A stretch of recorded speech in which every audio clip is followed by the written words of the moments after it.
The night of May 9th, Hayley Price was waiting to meet up with her boyfriend, Brian, so they could make out and talk about what a bitch Alex was being lately. They're going to meet at their usual spot, the field outside the bottle cap factory. Bluff Springs is dark at night. There's only one streetlight, and it's the moon. You can see the stars, which is romantic as fuck. The two of them like to meet in the field and hook up in Brian's mom's old Camry.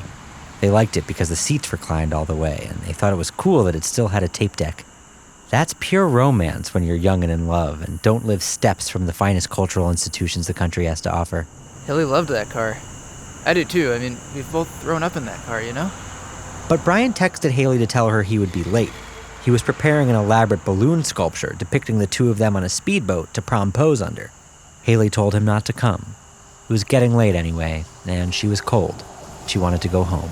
I was really hungry anyway, so I made this thing I called michos, and it's basically like nachos, but instead of chips, you use ground beef. But Hayley never did go home. Just a few minutes after sending that text, Hayley was shot, stabbed, drowned, strangled, and given a haircut. By 1:30 a.m., the life had drained from her supple body. At least, that's what the police say.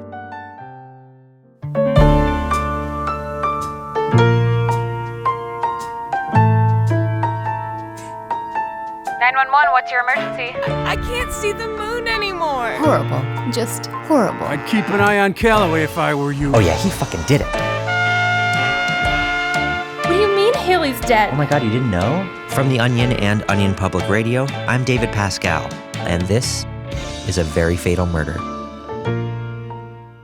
It had been 2 months since Hayley's body was found, and the Bluff Springs Police Department still had no major leads. And after hearing about how they had mishandled Brian's cases in the past, and how they never considered bringing a podcaster onto the force to investigate the murder, I knew that I had to question every detail the police presented me with. At this point, I was still the only podcaster on the case, and it was up to me to bring Hayley's killer to justice. The police say that all it took to kill Hayley was a gun, a knife, a rope, and a pool of water. But that always seemed strange to me. I mean, can a person really be killed from just a gunshot, 7 stab wounds, and lack of oxygen? I needed to find out for myself. It's weird, right? I mean, someone doesn't just die because you shot them. David, have you considered doing your own forensic testing? Yeah. Bring in some experts. The police's official account goes like this. Hayley Price began walking home sometime around 1:15 a.m. on May 10th, when she was bludgeoned over the head and dragged into the bottle cap factory. There, she was shot, stabbed, drowned, strangled, put in an ugly shirt, given a mop-top haircut and a manicure, slashed across the stomach, and placed gently on a pillow. By 1:25, she was dead. I needed help to recreate the situation, so Ethel dispatched a group of young, desperate OPR interns to Nebraska. We needed to replicate the official facts perfectly to find out if what the police were alleging was actually true. I got funding from OPR to build an exact copy of the bottle cap factory about a mile outside of town, and I got it up and running in about 5 months with the help of our team of interns. Eventually, our factory replaced Callaway Industries as the biggest bottle cap producer in mid-Nebraska, and we were employing 2,000 people. We just needed to put the final touches on the testing site. It was 54 degrees and cloudy on the night that Hayley was killed, so on the day of the test, we filled the area with massive refrigeration units and rented a blimp to hover in front of the moon. Conditions were finally perfect. At exactly 1:15 a.m., we started. Nice. Okay, Janice, how do you feel? Okay. So I guess it would have been possible under the right circumstances. It's hard to say for sure, though. Our first test proved that it actually is possible to kill someone this way. But it brought up a huge inconsistency in the police's story. See, in just a matter of hours, the intern I had asked to run the test was arrested and charged with murder. And just a few months later, he was sentenced to life in prison without parole. So why is Callaway still walking free? This episode of A Very Fatal Murder is brought to you by OPR Bottle Caps. OPR bottle caps are high quality and produced in a factory in rural Nebraska. They're perfect for any bottle and come in 3 great colors. Even better, when you support OPR bottle caps, you support small town America. Order online at oprbottlecaps.com today. So, from the angle of impact and the amount of blood present here, we know that the victim would have been about here when they were stabbed and shot. So, the same place? Yes. You see, because the angle of impact for all of these is just... I asked Gina Lewis, a blood spatter expert from the NYPD, to take a look at the blood stain from Hayley's murder. I was hoping that she could give me a better understanding of what actually happened, because she's from New York too. Now, what does that angle tell us about the income of the person who did this? That's not something blood spatter helps us determine. I also brought in a haircut expert, Joey Sharp, to help me figure out how long it might have taken to cut Hayley's mop top and who might have done it. Wow, okay. See, whoever did this was smart. You got a mastermind on your hands. That's what I thought. I mean, I would never have thought to do this shape for her. But you know what? It actually works with her bone structure. This is insane. How long would a cut like this have taken? And keep in mind that we're in small town America and things just go a little slower around here. It's hard to say. I mean, a savant like this could get it done in maybe 20 or 30 minutes, but who knows what this guy is capable of. There was one detail about the case that the police had completely failed to address. How could the world be so cruel?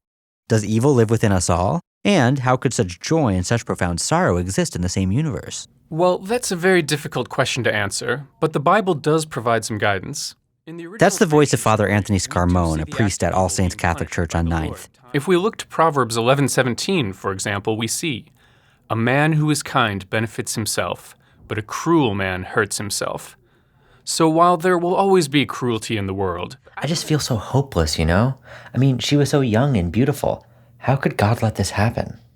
But what about Hayley's nails, the polish that had been painted just 15 minutes before police arrived? After scouring the internet and feeding Ethel thousands of pages of 17 magazine, we discovered what color Hayley was wearing. Midnight Plum by Wet and Wild. Interesting. Downloading Wet and Wild consumer data.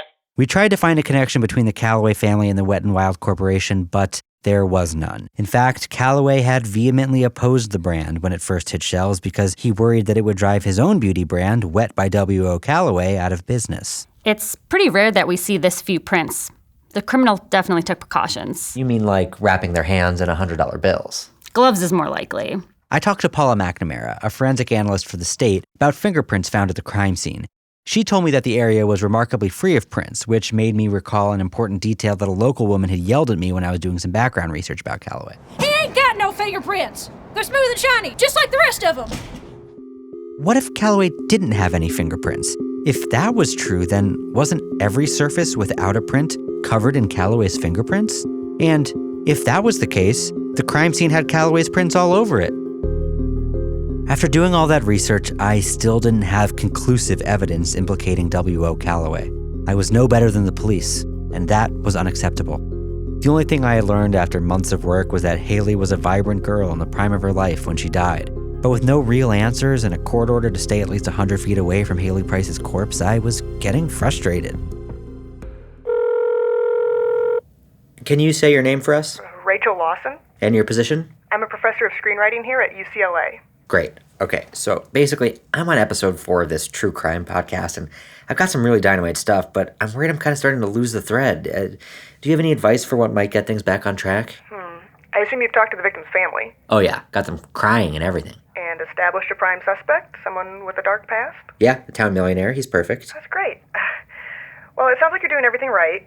I guess the only thing I could add is it always helps to end the episode with some sort of bombshell. Something to shake things up and keep your audience riveted. A bombshell. Okay. Yeah, I like that. Thanks. And my next question is... That was 10 years ago. Next time on A Very Fatal Murder. Oof, how about that Icelandic volcano? I don't know about this Sarah Palin. God, I hope they rescue those Chilean miners. Okay, this is it. Callaway is on the other side of this door. A Very Fatal Murder is made possible by the entire cast of The Real World Seattle and the National Foundation for Sounds and the Arts. And special thanks to the Big Book of 1,000 Facts for fact-checking this episode. Visit our website for more information and a chance to join the next class of OPR interns. Okay, guys, it is pledge season at OPR, and we're doing something special this week, so listen up. We're giving away one brand new murder weapon every hour to one Very Fatal Murder listener who donates to OPR. It can be any amount, whatever you can afford. Even $5 really helps us reach our goal. And one more thing. This week, all our donations are being matched by my parents. Just go to opr.org to donate. Haven't you always wanted to hold a podcast episode in your hands? Now you can. Subscribe to The Onion to receive 12 monthly issues of the newspaper. Head to membership.theonion.com to learn more.